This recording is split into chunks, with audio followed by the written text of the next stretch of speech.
Casita de oración Jesucristo, Sabiduría de Dios, presenta la catequesis del ANE.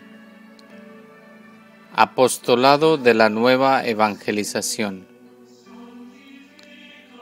Quedan ustedes en manos de Jesucristo, Sabiduría de Dios, y la Santísima Virgen María.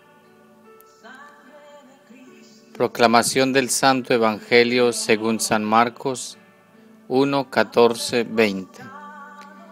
Después que tomaron preso a Juan, Jesús fue a Galilea y empezó a proclamar la buena nueva de Dios. Decía: el tiempo se ha cumplido, el reino de Dios está cerca. Cambien sus caminos y crean en la buena nueva. Mientras Jesús pasaba por la orilla del mar de Galilea, vio a Simón y a su hermano Andrés que echaban las redes en el mar, pues eran pescadores. Jesús les dijo: síganme y yo los haré pescadores de hombres. Y de inmediato dejaron sus redes y le siguieron. Un poco más allá Jesús vio a Santiago, hijo de Zebedeo, con su hermano Juan, que estaba en su barca arreglando las redes.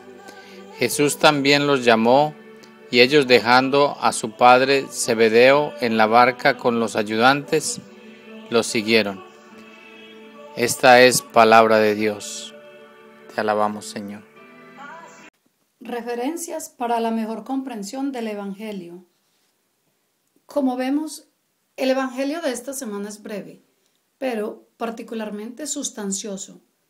En primer lugar, porque en él se condensa el mensaje central que vino a traer Jesús al mundo, que el reino de Dios está cerca y que para recibirlo, para entrar en él, hace falta cambiar y enderezar el camino.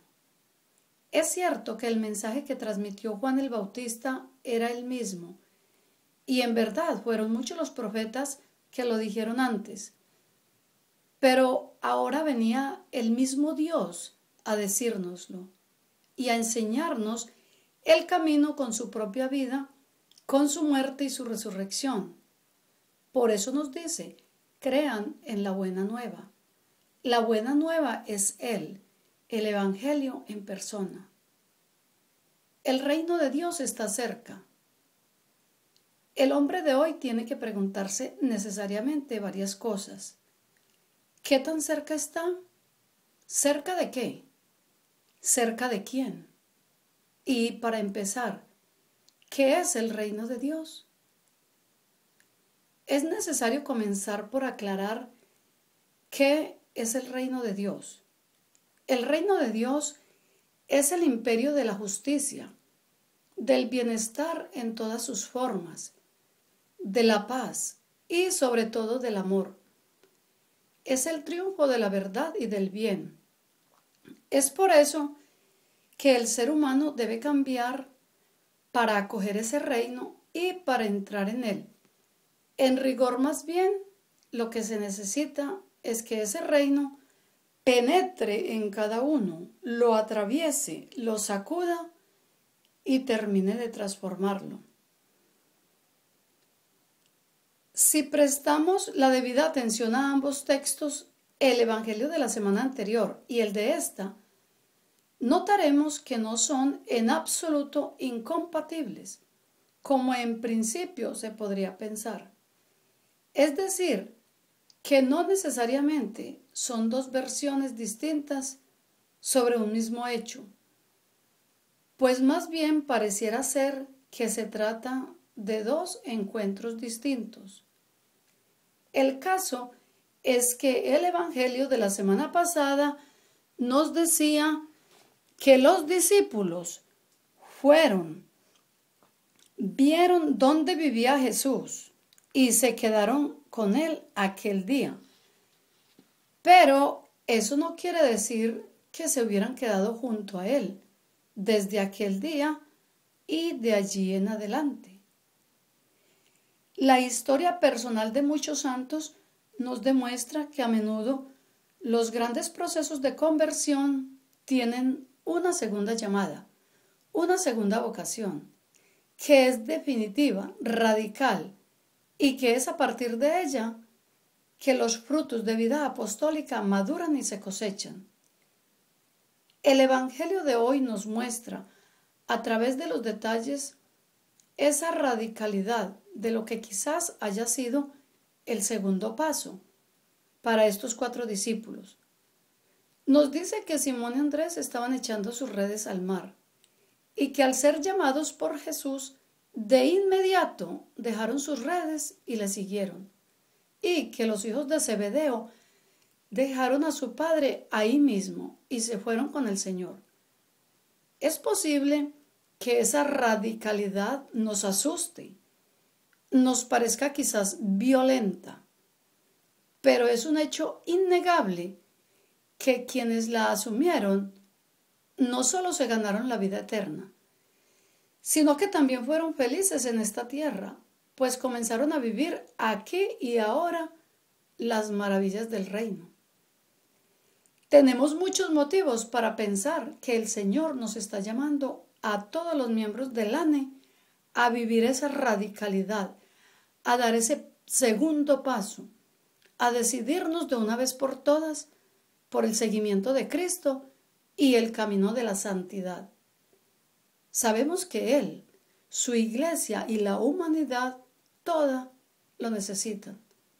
Solo tenemos que decir sí, pero Dios sabe cuánto nos cuesta o cuánto le está costando a Él el arrancarnos ese sí. Esta semana se lleva a cabo el primer sitio de Jericó del ANE y la intención principal del mismo es precisamente esa, que el Señor derribe las murallas que nos separan de Él y del fiel cumplimiento de su voluntad en nuestras vidas. Desde este espacio hemos tratado de ir motivando a todos nuestros hermanos en el apostolado a participar conscientemente de este tiempo fuerte de oración. Esperamos en Dios que de verdad todo lo estén haciendo, porque las gracias y bendiciones se derraman en abundancia, especialmente para quienes participen humilde y esforzadamente de este evento.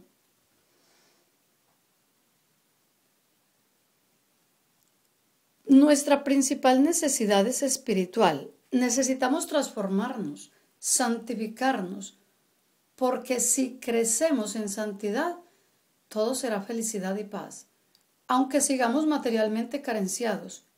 Más aún, si el mundo contara con 10, no vamos a decir que 10,000, con 10, solo 10 santos, más, sería un lugar mucho más maravilloso para millones de almas. Roguémosle con fe y esperanza a Dios que nos santifique. A continuación, vamos a meditar en la reflexión de nuestra Madre Fundadora a propósito del Evangelio. Conviértanse y crean en el Evangelio. La vida del cristiano bien se puede resumir en estas 2 frases. Y si cada cristiano viviese practicando estos 2 anuncios, nuestro mundo sería muchísimo mejor. Tantas personas que ni en aquel tiempo ni en este no lo aceptan ni creen en el Evangelio. Y así es como para muchos hombres el reino de Dios no ha llegado, ni la aceptación de la fe. Hay demasiadas vidas huecas y rotas porque no se han arriesgado a la maravillosa aventura de lanzarse al mar de la confianza en Dios y en su palabra. Cada persona transita de una manera particular y exclusiva su vida, porque no existen 2 personas ni 2 vidas iguales. El Señor nos puede hablar tanto en el silencio como en las acciones de nuestra vida. Hay que saber escucharlo.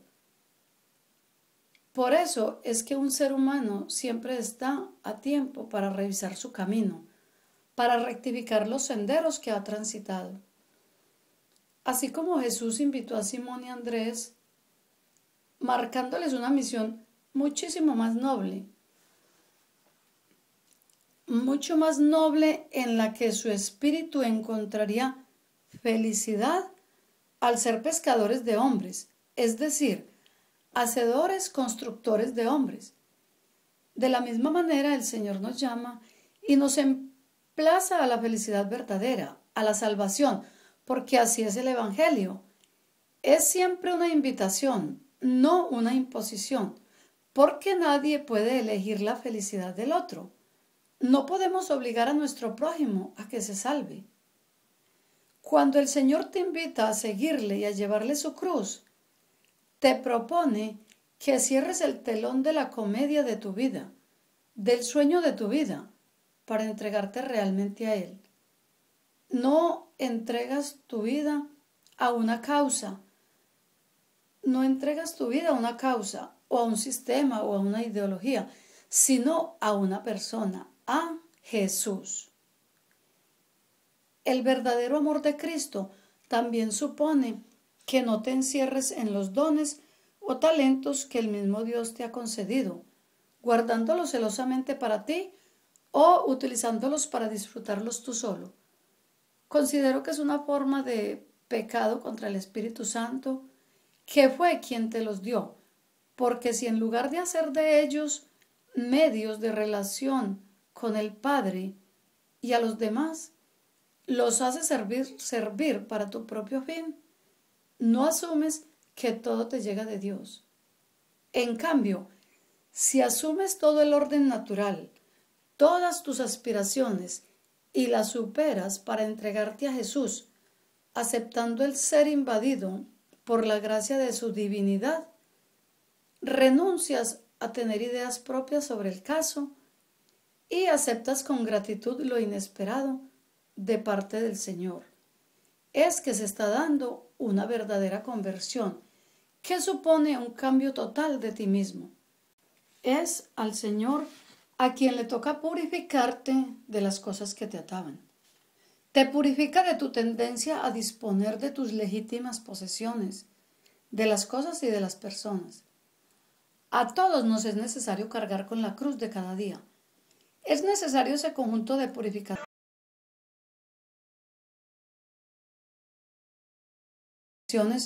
que nos van saltando a lo largo de la vida.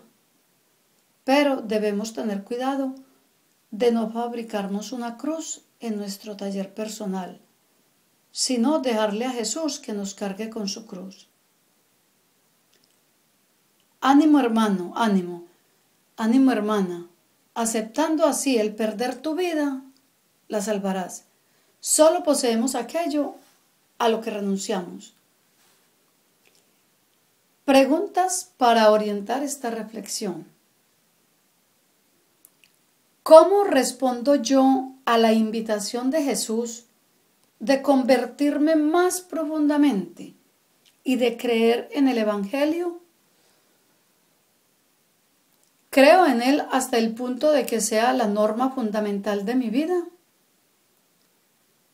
Cuando el Señor me pide algo, ya sea por inspiración, porque siento que debo hacerlo, o mostrándome las necesidades de alguien, o aún de manera directa y manifiesta, a través de un pedido de mis superiores en el apostolado, lo hago de inmediato, como respondieron los 4 apóstoles, o voy dilatando las cosas y a veces ni las hago.